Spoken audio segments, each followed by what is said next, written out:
Hello बेटा, कल हमने कर लिया था ट्रायल बैलेंस और बैलेंस शीट में डिफरेंस। अब ये कह रहा है कि जो फाइनल अकाउंट्स बनाते हैं उनको बनाते समय हमें कुछ बातों का ध्यान रखना पड़ेगा। तो कौन कौन सी वो बातें हैं जिनको हम ध्यान रखेंगे? पहली है, यदि आपके क्वेश्चन में ट्रायल बैलेंस बनाकर नहीं दिया हुआ है तो सबसे पहले आप ट्रायल बैलेंस तैयार कर लीजिए। तो इससे अंतिम जो फाइनल अकाउंट्स बनाने में आसानी हो जाती है। यदि ट्रायल बैलेंस में अंतर है तो उसे सस्पेंस अकाउंट में डाल दीजिए। दूसरा है, ट्रायल बैलेंस में लिखे गए अकाउंट्स केवल एक बार ट्रेडिंग और प्रॉफिट एंड लॉस अकाउंट में या बैलेंस शीट में लिखे जाएंगे, जबकि एडजस्टमेंट में जो दिया गया है उसकी 2 जगह एंट्री होगी, जो हम आगे करेंगे जब पता चल जाएगा आपको। अगला है, ट्रायल बैलेंस के डेबिट पक्ष की मदें या तो व्यापारिक खाते के डेबिट की तरफ या लाभ हानि खाते के डेबिट की तरफ ही जाएंगी या चिट्ठे में एसेट साइड की तरफ जाएंगी। कौन सी? ट्रायल बैलेंस के डेबिट्स की टर्म या तो ट्रेडिंग अकाउंट में या प्रॉफिट एंड लॉस अकाउंट में या फिर बैलेंस शीट में एसेट साइड में। चौथा है, ट्रायल बैलेंस के क्रेडिट पक्ष की टर्म या तो व्यापारिक खाते के क्रेडिट साइड या प्रॉफिट एंड लॉस के क्रेडिट साइड या फिर बैलेंस शीट में लायबिलिटी साइड में लिखी जाएंगी। फिर कह रहा है कि यह ध्यान रखना चाहिए कि माल से संबंधित सभी खाते जैसे सेल, क्रय विक्रय, परचेज सेल, क्रय वापसी परचेज रिटर्न, ये विक्रय वापसी सेल रिटर्न को व्यापारिक खाते में लिखा जाता है तथा जो वे माल को खरीदने तथा बनाने से संबंधित होते हैं, जो खर्चे माल को बनाने और खरीदने के संबंधित होते हैं, उन्हें भी व्यापारिक खाते में ट्रेडिंग अकाउंट में लिखा जाता है। अन्य सभी खर्चे एवं अन्य नाममात्र के खातों को नॉमिनल अकाउंट को प्रॉफिट एंड लॉस में लिखा जाता है।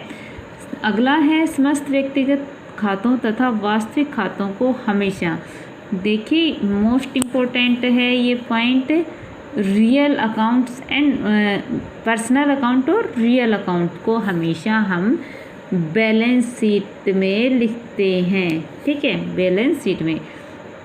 अगला है, रेंट लाइटिंग यदि आपके स्पष्ट रूप से कारखाने में दिए हुए हैं तो ही आप उनको ट्रेडिंग अकाउंट में लिखेंगे, अन्यथा इन्हें ऑफिस एक्सपेंस मान के प्रॉफिट एंड लॉस में लिखा जाएगा।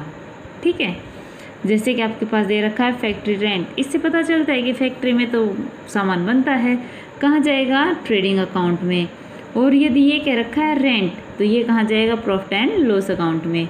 आगे कह रहा है कि यदि क्वेश्चन में तलपट बना हुआ नहीं दिया हुआ है तो ये भी स्पष्ट नहीं कि कोई विशेष खाता आय है अथवा व्यय, तो उस खाते को हम क्या मान लेंगे? आय न मान के खर्चा ही मान लेंगे। जैसे डिस्काउंट, हम ये नहीं मानेंगे हमें मिला, हम ये मानेंगे कि हमने दिया, कमीशन हमने दिया, ब्रोकरेज हमने दिया, रेंट हमने दिया, ये सब क्या मानेंगे? इनके बारे में स्पष्ट ना बताने पे कि इट मीन्स ये हमने दिए, हमारी इनकम नहीं है।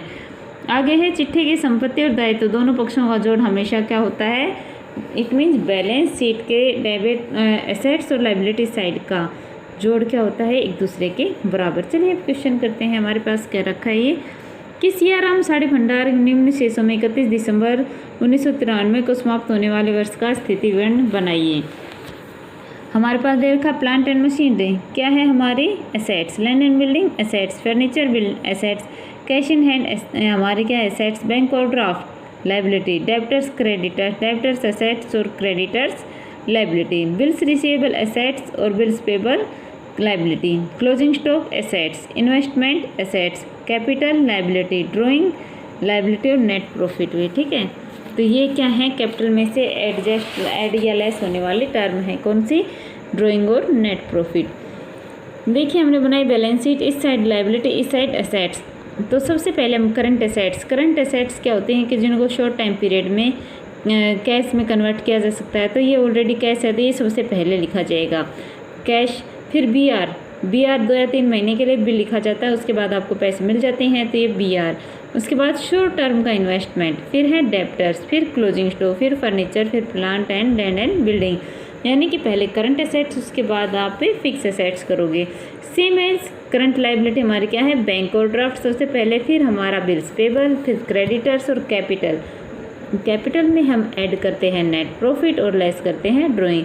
जब ये सारा टोटल किया तो इस साइड का 2,47,000 और इस साइड भी देखिए 2,47,000। ये हमने कुछ किया नहीं, जो टर्म दे रखी थी हमें पता है क्या एसेट्स हैं क्या लाइबिलिटी हैं, फिर उनमें भी सबसे पहले ऊपर करंट एसेट्स फिर नीचे फिक्स एसेट्स, ऐसे ही करंट लाइबिलिटी और फिक्स लाइबिलिटी।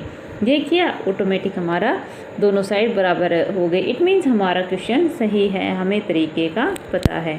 तो बेटा इस क्वेश्चन को सोल्व कर लेना। Thank you.